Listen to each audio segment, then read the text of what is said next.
목사에 오신 여러분들을 환영하고 축복합니다. 하나님께서 새로운 날을 허락하셨는데요. 새로운 날에 걸맞는 새로운 은혜로 오늘 하루 우리 인생을 지킬 줄 믿습니다. 오늘은 의의 열매라는 제목을 가지고 빌립보서 1장 10절부터 11절까지 말씀을 좀 더 살펴보도록 하겠습니다. 우리 10절과 11절 말씀 같이 한번 읽어볼까요?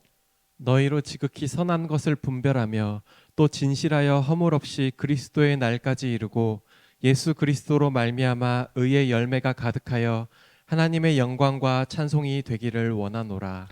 바울이 계속해서 빌립보 교인들 위해서 기도합니다. 기도할 때 뭐라고 얘기하냐면 지극히 선한 것을 분별하며 분별의 지혜를 달라고 기도해요. 어제 우리가 살펴본 것처럼 정말 우리가 분별의 지혜를 조금 구할 수 있어야 돼요. 인생은 정말 속도가 아니라 방향이에요. 정말 선한 것, 옳은 것, 바른 방향을 잘 분별할 수 있어야 돼요. 잘못된 선택을 하면 안 됩니다. 그런 다음에 또 뭐라고 표현되냐면 또 진실하여 허물 없이 그리스도의 날까지 이르고, 다르게 말하면 진실하게 해달라고 기도하죠. 근데 이 진실하다라는 단어는 언제 쓰였던 단어냐면 도자기 제조와 관련해서 쓰였던 단어예요. 여러분 도자기를 이렇게 보면 도자기가 얇을수록 좀 가치를 높이친대요. 그러니까 도자기가 얇은 거죠. 얇으면 아무래도 가볍고 안에 뭐 많은 내용을 담을 수 있으니까. 그래서 얇은 도자기를 만드는 게 실력이라고 그러더라고요.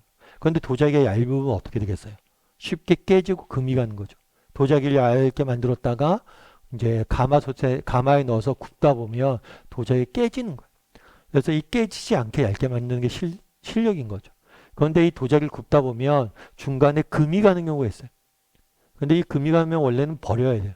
버려야 되는데 종종 이 금이 간 도자기가 아까워서 금 위에다가 금 간 곳에다가 덧칠을 하는 경우가 있어요. 덧칠을 해서 마치 금이 깨지지 않은 완성된 도자기처럼 보이게 하는 경우들이 있어요. 그래서 이것들 감별하는 사람들이 있어요. 그래서 도자기를 햇볕에 비춰봐서 금이 갔거나 그런 게 없는 것이 감별하는 거죠. 그런데 이렇게 진실하다는 단어는 뭐냐면 이렇게 햇빛에 비춰서 어떤 흠이 없는 도자기로 판별된 상태, 그것이 진실하다는 단어.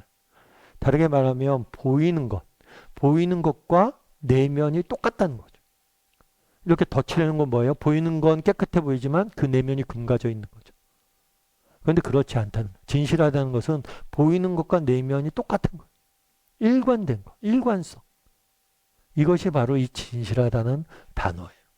여러분 우리가 이 땅을 살다 보면 내용과 형식, 여러분 내용과 형식 둘 중에 뭐가 중요할까요?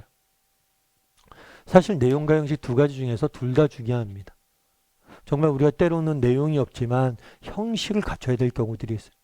예를 들면 그런 거죠. 올 예배드리러 나옵니다. 예배드리러 나오는데 마음이 편치가 않아요. 예배드리기 싫어요. 그런데 막상 앉아서 예배드리다 보면 뭐예요? 예배가 주는 은혜가 있어요.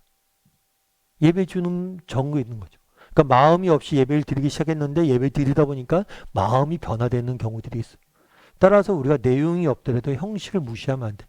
형식이라도 갖춰야 돼. 노력해야 돼요. 다만 형식만 있어서는 안 돼요. 그거는 우리 그리스도인들 기본적으로 성경의 기본적인 윤리는 내면의 모습을 보는 거예요. 단순히 세상 사람들은 사람을 실제로 죽이는 것만 해도 살인이라고 이야기하지만 우리는 미워하는 것만으로도 살인이라고 이야기하잖아요. 그만큼 우리는 내면을 중요시 여겨요. 그래서 우리는 정말 형식을 무시해서도 안 되지만 형식에 걸맞는 내면이 갖추어질 수 있도록 노력해야 돼요. 그래서 진실된다는 건 그런 거예요. 내면과 형식이 일치하는 것. 겉보는 것과 내면이 일치하는 것. 그래서 우리가 진실된 사람이 되어야 돼. 그런 다음에 뭐라고 얘기했냐면 너희가 선한 것을 분별하고 그래서 진실된 사람이 되어서 무엇을 하라고 그래요? 예수 그리스도로 말미암아 의의 열매가 가득하기를 원한다. 너희의 삶 가운데 열매가 가득하길 원한다. 그렇다면 성경에서 말하는 의의 열매란 무엇일까요? 의의 열매란 무엇일까요? 여러 가지로 설명이 가능할 것 같아요. 그런데 여러분 사과나무에는 뭐가 열려요? 사과나무에는 뭐가 열려요? 사과가 열려요. 맞죠? 우리가 만약에 그리스도인이라면 우리 삶 가운데 뭐가 열려야 돼요? 그리스도인다움이 열려야 돼요. 다르게 말하면 오늘 본문에 그렇게 됐잖아요. 예수 그리스도를 말미암아 우리가 예수님을 믿는 사람이잖아요. 그렇다면 정말 우리가 성도라면 그리스도인이라면 우리 가운데 그리스도라는 열매가 맺혀야 돼요. 그게 의의 열매. 어렵게 설명하지 않아도. 그러니까 뭐냐면, 저 사람을 보면 참 예수님 생각이 나. 저 사람을 보면 참 예수님에 대해서 궁금해져. 이런 마음이 들어야 된다는 거예요. 여러분들은 어떠세요? 정말 누군가 우리를 보고 저 사람을 보면 예수님의 향기가 나. 저 사람 정말 예수 믿는 사람 같아. 예수님의 성품이 보여. 이런 말을 듣는다면 우리가 얼마나 행복한 사람일까? 여러분들은 어떠세요? 누군가 여러분에 가까이 있거나 정말 멀리 있는 사람들이 여러분에게 그걸 느낍니까? 정말 가까이 있는 자녀들이나 남편이나 아내에게 내가 정말 예수 믿는 사람 같아? 내 모습 속에선 예수님 보여? 했을 때 뭐라고 이야기할까요? 참 이게 힘든 이야기죠. 예전에 옥하는 목사님을 저는 이제 개척하기 전에 옥하는 목사님 모시고 오랫동안 사역을 했습니다. 근데 옥하는 목사님은 제자훈련에 대해서 강조하신 목사님이세요. 제자훈련이 뭐냐면 우리가 그리스도의 제자가 되자는 거예요. 그리스도의 제자는 어떤 사람이에요? 예수님을 닮은 사람이죠. 우리가 예수님을 따르는데 예수님을 닮은 인격과 삶을 살자. 그래서 작은 예수가 되자. 이걸 깃발을 들고 이렇게 늘 강조하셨던 목사님이세요. 그러니까 평생을 예수님 닮아가자고 이야기하신 분이죠. 근데 이 목사님께서 한 번은 이제 옥하는 목사님께서 이제 교회를 은퇴하실 때가 됐어요. 은퇴하실 때가 됐을 때 이제 순장님들, 그러니까 소그룹 지도자가 모여 있는 그런 순장반에서 이렇게 대화를 나누고 있었어요. 그러면서 이런 얘기를 했던 거예요. 어떤 얘기를 하냐면 여러분 옥하눔이라는 사람이 평생을 예수님 닮자라고 이야기했는데 옥하눔 하면 예수님이 떠오릅니까? 예수님이 생각납니까? 이렇게 질문한 거예요. 그랬더니 아무도 대답을 안 하는 거예요. 왜 대답을 안 할까? 그랬더니 옥 목사님이 그런 얘기를 한 거예요. 제가 여러분의 수준을 잘못 봤습니다.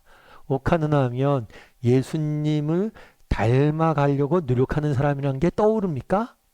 그랬더니 그때서야 예라고 대답했다고 그러죠. 그러니까 사실은 우리가 정말 그렇죠. 의의 열매가 가득하길 원한다. 정말 우리의 인격이 성품이 예수님을 닮아가길 원한다. 그걸 위해서 우리가 원하죠. 하지만 그거는 쉽지 않아요. 다만 우리가 남들이 보기에 참 그래 저 사람 애쓴다. 저 사람 애쓰는 사람이다. 예수님처럼 되기 위해서 애쓰는 사람이다. 정말 겉이나 속이나 진실되기 위해서 애쓰는 사람이다. 그런 이야기를 좀 들으면 어떨까 싶어요. 그래서 애쓰는 사람이다. 그래서 바라기는 우리 다음 식구들이 정말 오늘 하루 세상 속에 살아가잖아요. 그래도 우리가 좀 애쓰는 사람이 되면 어떨까 싶은 생각이 있어요. 그래. 내가 그래도 예수 믿는 사람인데 좀 세상 사람과 달라야지. 예수 믿는 사람 다워야지. 이런 마음으로 애쓰면서 하루 좀 살았으면 좋겠어요. 그렇게 살다 보면 우리의 인격이 바뀌는 거죠. 그래서 바라기는 우리 다음의 식구들이 정말 예수님을 닮아가기 위해서 애를 쓸 줄 아는 그런 사람이 되기를 주님의 이름으로 소원합니다.